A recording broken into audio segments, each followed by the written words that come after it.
2024 NFL Combine starts tomorrow, Thursday the 29th. I think I'm going to be live on Twitch and maybe even YouTube as well. The links are down in the description if it's just Twitch. But here are 10 players that can boost their stock at the Combine and go higher than you might expect.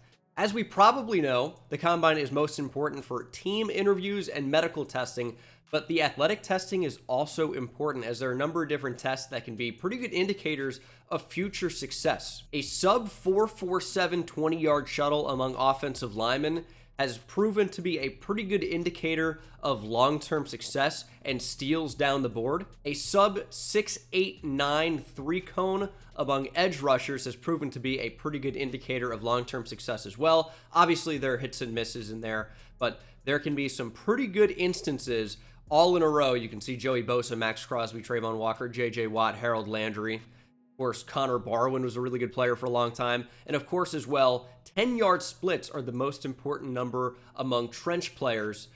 You're not really going to be running 40 yards, but your explosiveness and acceleration within that 10-yard range can be a pretty good indicator as well. So among defensive ends and defensive tackles, you're really looking for sub 159. I'll be talking about all that and more on the live streams. Thursday is defensive linemen and linebackers, so defensive tackles, defensive ends, outside linebackers, and off-ball linebackers. Friday is going to be corners, safeties, and tight ends. Saturday, you have running backs, quarterbacks, and wide receivers. Sure, nobody's going to miss those. Those are starting at 1 p.m., although Thursday and Friday are at 3 p.m. Eastern. And then Sunday, of course, is the 1 p.m. slot as well for the final position group, which is offensive linemen. And I believe specialists will be going Sunday as well, punters and kickers, I'm fairly certain. Getting over a cold, so you'll have to forgive me for the weird voice, or slightly weirder than usual. But my first player that I think is going to have a really good day is Jalen Wright, running back out of Tennessee with exceptional speed, 5'11", 210, so has that size that you look for at running back. Sub 200 pounds is where you start to get a little bit worried about, long-term success. There are outliers, of course, that are 200 pounds and below. However, most NFL teams are going to want that guy at 200 pounds or above. Jalen Wright, of course, satisfies that, but also adds explosive speed as well. He's potentially a guy that could get into the low 4.4, maybe even 4.3 range. You can see GPS testing has his max speed over 22 miles per hour for real analytics. He's somebody that could end up being the first running back off the board. It's very tough to say who's going to be number one right now. Of course, you have a number of guys in contention. Jonathan Brooks from Texas, hook him, but coming off an ACL tear. Of course, Jalen Wright's in that conversation, maybe even Bucky Irving from Oregon, although sub 200 worries me. I think really Trey Benson from Florida State, Jalen Wright, Jonathan Brooks, and even Braylon Allen from Wisconsin are going to be in that conversation to be the first back off the board. Jalen Wright with a great day could become number one. It's not all about pure speed at the Combine. Of course, it's height, weight, speed factored in, plus agility. The guys that can do everything at a high level are the freaks, the outliers that you want on your team from an athletic standpoint. But Xavier Worthy from Texas, hook him, of course, I think he's going to run really, really well. 6'1", only about 170 pounds, but he can really, really run. And you'd expect him to with that slight frame. I think he's going to be in the low 4.3 range. Does he push into the 4.2s? Not so sure about that. That's very, very difficult to do. But I think he'll certainly get into that low 4.3 range. Sub 4.35 is what I would expect. I think he's going to be quite agile as well. Look at the 3-cone. Look at the short shuttle. He's somebody that can really, really move. And, it's very tough with the receivers right now. They're so close. So close between, who's going to be wide receiver 4 or 5 versus wide receiver 10 or 11. Those guys are neck and neck. They're all very, very talented. Xavier Worthy with a good day could push him up maybe even to the first round. Number 32 to the Chiefs could be in play. We really could talk about wide receivers for days, though. Neighbors and Harrison Jr., unfortunately, are not testing. Brian Thomas Jr., I expect to run really well. I think Troy Franklin, just like Xavier Worthy, is going to be in that 4.3 range. Adonai Mitchell at 6'3 or 6'4, I think could run pretty well as well, maybe 4'5. Of course, you have to factor in the size there. Malachi Corley, I think, is going to run really well. Same thing with some of these shorter guys. Malik Washington's agilities, I think, could certainly be off the chart.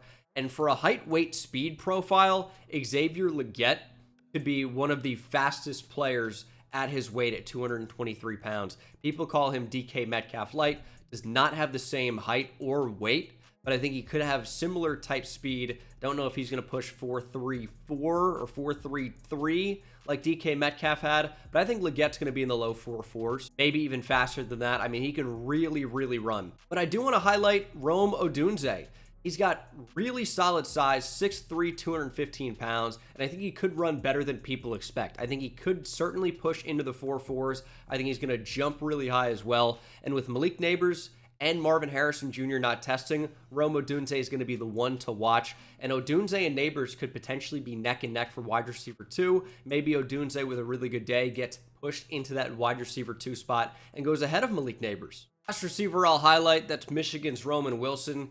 He was listed on the Michigan website at 6 foot, only 5'10", 186, but can really, really run. Now, one critique I had of him was that when he's actually running routes, it's all at 100 speed, which you want to have a little bit more route pacing than that.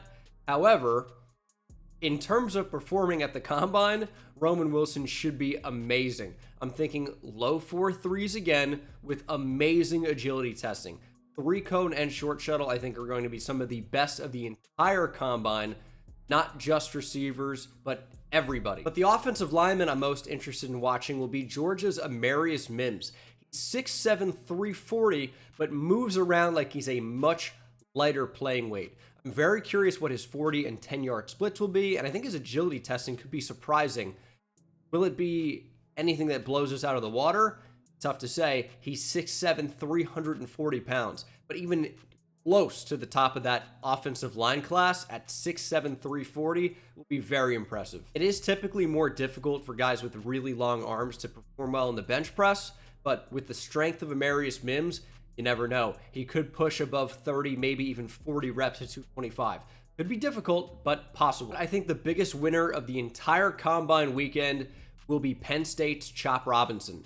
Now, it's tough to dictate who the first few edge rushers are going to be off the board. We have a pretty good idea: Dallas Turner, Jared Verse, Leatu Latu. But could Chop Robinson get among that group? And if you're going to run a 3-4 defense, he could be near the top of that list. 6'3", 255 with exceptional twitch, explosiveness, speed. Does need to develop more of a pass rush, I would say, repertoire. His moves need work. He does flash a swipe move, but needs to develop counter moves significantly more than he showcased. First move isn't there. Doesn't really have a lot to go to. He's a lot of just speed right now, but I think he's going to light up the combine. 6'3", 255. I think this is somebody that can get down into the 4.4s at the very top end. Now, that is unlikely to be 4.40, but could potentially be 4.49, 4.5. He can really, really move, and I expect the 10-yard split to be among the best of anybody 240 pounds or more. We've only seen a few defensive ends or outside linebackers, really pass rushers, we'll say, get near the 1.50 or below 10-yard split range, but I really think Chop Robinson could do it. Him at the bottom of your screen here, it's just ridiculous get off. This is a run play. The right tackle can't even react. It's unbelievable. But of course he can do it, rushing the passer as well. The reason Michigan ran all day against Penn State is because they didn't want to deal with Chop Robinson off the edge, Adisa Isaac on the other side. It was just way too much for teams to handle. I do want to mention Austin Booker from Kansas as well. 6'6", 245 pounds. I expect him to test pretty well as well. Explosiveness jumps off the page when you watch him. He's still refining as a pass rusher. His reps are so limited, but he's really, really flashed. I think he could be somebody that really pushes into the top 50 of the NFL draft. One of the first edge rushers off the board. Maybe not in that top 3 range, but beyond that, I think he's really going to push himself into the top 50 and be a real name to watch. Is he a potential first-round pick?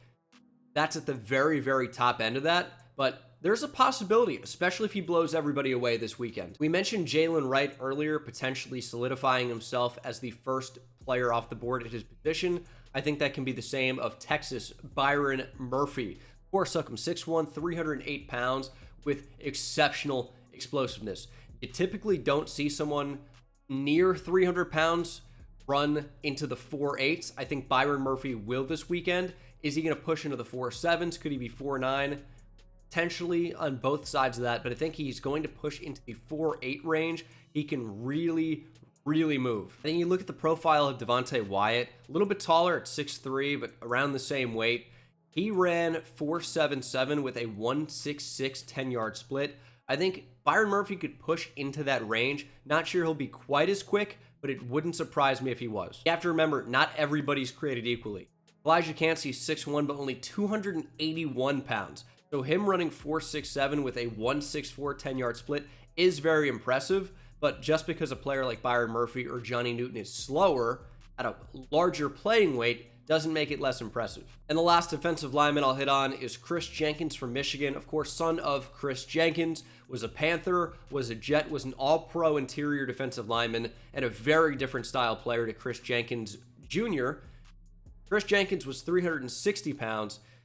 This Chris Jenkins is only 305 pounds, much lighter, but very, very explosive. And at 6'3", 305, I think he could potentially be in that same range that we just talked about for Byron Murphy. I think he's going to test really, really well and potentially be one of the first interior defensive linemen off the board.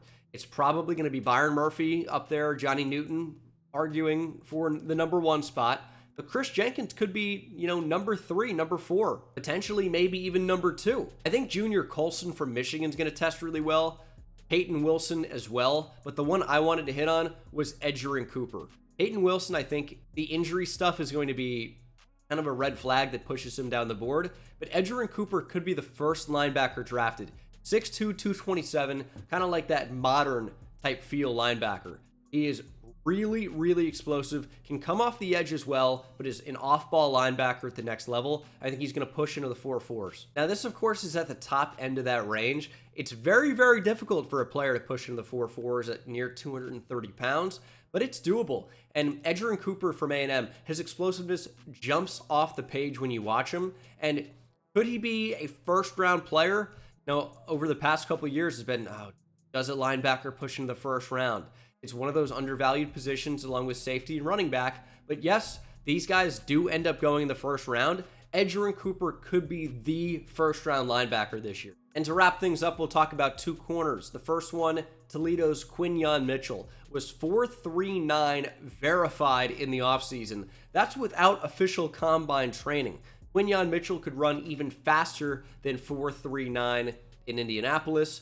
He is super explosive when you watch him. Showed that off at the Senior Bowl as well. And this is someone that could end up being the first corner off the board. Right now, it's tough to say between Terrion Arnold, Quinyon Mitchell, Nate Wiggins, maybe even Cooper DeJean, one of the first defensive backs off the board.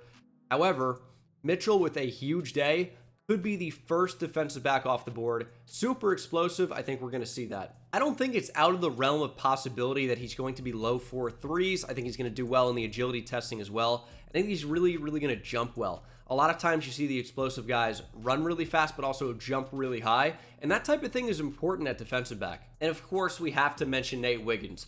From a height and weight profile, he's pretty much your dream corner. 6'2", 185 with long arms. Does not tackle especially well. Maybe if he had a little bit more, weight on him, he'd be able to be more physical in the run game. But I really care the most about how he is as a cover player. And he has the ideal size and speed profile to be a cornerback 1 in the NFL. And he's also very much in that CB1 conversation. Now, the thing with Wiggins is he a complete player? Not yet, and maybe not ever. Terrion Arnold, probably more complete. However, Wiggins has higher upside with his size and speed profile, and I think he could, again, be the first cornerback drafted if you bank on the traits.